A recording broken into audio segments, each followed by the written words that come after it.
세상의 소음 속에서도 당신의 마음은 언제나 고요한 숲의 속삭임을 향해 열려 있습니다. 예술적인 영혼을 가진 이들에게 자연은 단순히 배경이 아니라 삶의 가장 큰 영감이 됩니다. 첫 번째 징후는 바로 길가에 핀 이름 모를 작은 꽃에서 거대한 우주를 발견하는 능력입니다. 당신은 남들이 무심히 지나치는 나뭇잎의 맥락 하나에서도 정교한 설계도를 읽어냅니다. 빗방울이 유리창에 그리는 궤적은 당신에게 한편의 서정적인 시처럼 다가옵니다. 이러한 섬세한 관찰력은 당신의 영혼이 세상과 깊이 공명하고 있다는 첫 번째 증거입니다. 두 번째 징후는 혼자만의 시간 속에서 창조적인 에너지를 회복한다는 점입니다. 당신에게 고독은 외로움이 아니라 내면의 목소리를 듣기 위한 필수적인 의식입니다. 숲길을 홀로 걸으며 당신은 흩어졌던 생각의 조각들을 하나로 모으기 시작합니다. 그 고요함 속에서 당신의 창의성은 마치 봄의 새싹처럼 힘차게 솟구쳐 오릅니다. 세 번째 징후는 인위적인 것보다 자연스러운 질감과 색채에 본능적으로 끌리는 것입니다. 당신은 매끄러운 플라스틱보다는 거친 나무의 결에서 더 큰 안정감을 느낍니다. 계절이 변하며 보여주는 대지의 색감 변화는 당신의 감각을 일깨우는 가장 화려한 전시회입니다. 자연이 빚어낸 무늬들은 당신의 예술적 취향을 형성하는 근간이 됩니다. 네 번째 징후는 말로 표현하기 어려운 감정들을 색깔이나 소리로 치환하여 느끼는 것입니다. 슬픔은 푸른 수묵화의 번짐으로, 기쁨은 노란 햇살의 파동으로 당신에게 다가갑니다. 당신은 언어의 한계를 넘어선 감각의 제국을 마음속에 건설하고 있는 예술가입니다. 이 네 가지 징후는 당신이 가진 영혼이 얼마나 풍요롭고 깊은지를 말해줍니다. 하지만 예술적인 영혼이 겪어야 하는 진정한 도전은 이제부터 시작입니다. 당신의 민감함은 때로 세상을 살아가는 데 있어 날카로운 통증이 되기도 합니다. 누군가에게는 평범한 바람소리가 당신에게는 슬픈 울음소리로 들릴 때가 있습니다.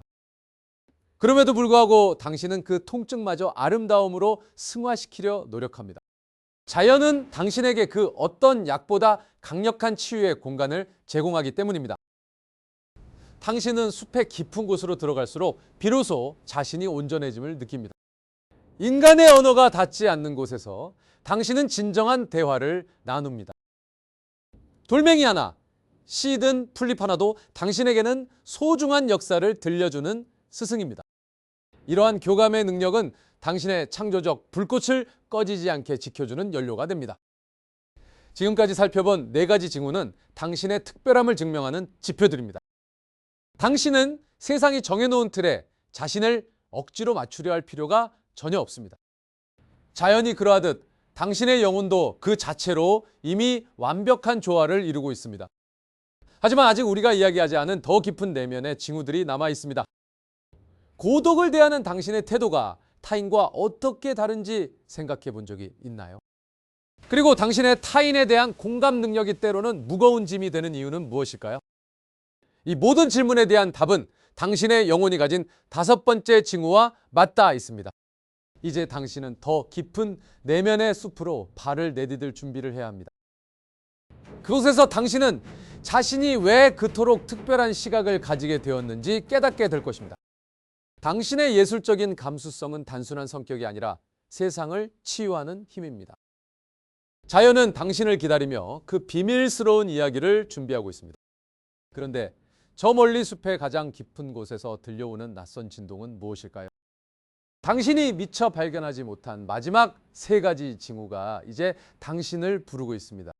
이제 우리는 예술적인 영혼이 도달하는 다섯 번째 징후인 고독의 신성함을 마주하려 합니다. 당신은 수많은 사람 속에 있어도 때때로 홀로 떨어져 있는 섬처럼 느껴질 때가 있을 것입니다. 하지만 당신에게 이 고독은 외로움이 아니라 영혼이 숨을 쉬는 가장 평온한 휴식처입니다. 혼자만의 시간 속에서 당신은 비로소 세상의 소음에서 벗어나 자신의 진정한 목소리를 듣게 됩니다. 고독을 즐길 줄 안다는 것은 당신의 내면 세계가 그만큼 풍요롭다는 증거입니다. 여섯 번째 징후는 타인의 아픔을 자신의 것처럼 느끼는 깊고 섬세한 공감 능력입니다. 당신은 길가에 핀 이름 모를 들꽃에 시들면서도 생명의 슬픔을 읽어내곤 합니다. 누군가의 말 한마디보다 그 뒤에 숨겨진 눈빛과 한숨을 먼저 읽어내는 눈을 가졌습니다. 이러한 높은 공감력은 때로 당신을 지치게 하지만 동시에 세상을 치유하는 힘이 됩니다. 당신이 흘리는 공감의 눈물은 메마른 세상에 내리는 가장 따뜻한 담비와 같습니다. 드디어 마지막 7번째 징후인 자연과의 완벽한 일체감을 소개합니다. 당신에게 숲은 단순히 나무들의 집합이 아니라 거대한 생명의 성전입니다. 흙을 밟고 바람을 맞는 것만으로도 당신의 영혼은 다시금 살아있음을 느낍니다. 자연의 리듬과 당신의 심장 박동이 하나가 되는 순간 당신은 진정한 평화를 얻습니다.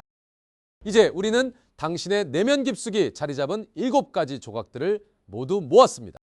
이 징후들은 당신이 결코 이상하거나 유별난 사람이 아님을 말해줍니다. 당신은 그저 남들보다 조금 더 투명하고 아름다운 영혼을 가진 사람일 뿐입니다. 때로는 세상의 거친 풍파에 그 섬세함이 상처받을 때도 있었을 것입니다. 하지만 그 상처를 통해 당신의 예술적 영감은 더욱 깊고 진해졌습니다. 자연은 당신이 언제든 돌아와 쉴 수 있는 영원한 고향이자 스승입니다. 숲의 침묵과 파도의 노래는 당신의 불안을 잠재우는 가장 강력한 치료제입니다. 당신의 예술적인 영혼은 메마른 도심 속에서도 작은 초록색 기적을 찾아낼 것입니다. 당신의 손끝에서 탄생하는 모든 것들은 자연의 아름다움을 닮아 있습니다. 당신의 시선이 머무는 곳마다 평범한 풍경은 특별한 예술 작품으로 변모합니다. 세상을 더 아름답게 보려는 당신의 노력이 이 지구를 숨쉬게 합니다. 고독을 두려워하지 말고 당신만의 내면 정원을 가꾸는 시간으로 삼으십시오. 그 정원에서 피어난 꽃향기가 언젠가 타인의 지친 마음도 어루만져 줄 것입니다. 당신의 예민함은 축복이며 당신의 감수성은 세상에 필요한 빛입니다. 이제 스스로의 독특함을 인정하고 그 안에서 진정한 자아를 발견할 때입니다. 자연과 예술은 당신의 양쪽 날개가 되어 당신을 더 높은 곳으로 이끌 것입니다. 누군가 당신을 이해하지 못한다고 해서 당신이 틀린 것은 아닙니다. 당신과 같은 영혼들이 모여 세상의 색채를 더욱 풍성하게 만듭니다. 지금까지 살펴본 7가지 징후 중 당신에게 해당하는 것은 몇 가지인가요? 단 하나라도 당신의 마음을 울렸다면 당신은 이미 선택받은 영혼입니다. 자연은 언제나 그 자리에서 당신의 방문을 기다리고 있습니다. 지칠 때는 다시 숲으로 돌아가 그들의 조용한 위로에 귀를 기울이세요. 당신의 예술적인 감각은 이 세상을 더 나은 곳으로 만드는 열쇠입니다. 당신의 특별한 시각과 감성을 앞으로도 소중히 지켜나가시길 바랍니다. 이제 당신의 영혼은 자연의 품 안에서 진정한 안식과 완성을 찾았습니다. 당신은 자연이 빚어낸 가장 아름다운 예술 작품이며 그 자체로 온전한 존재입니다.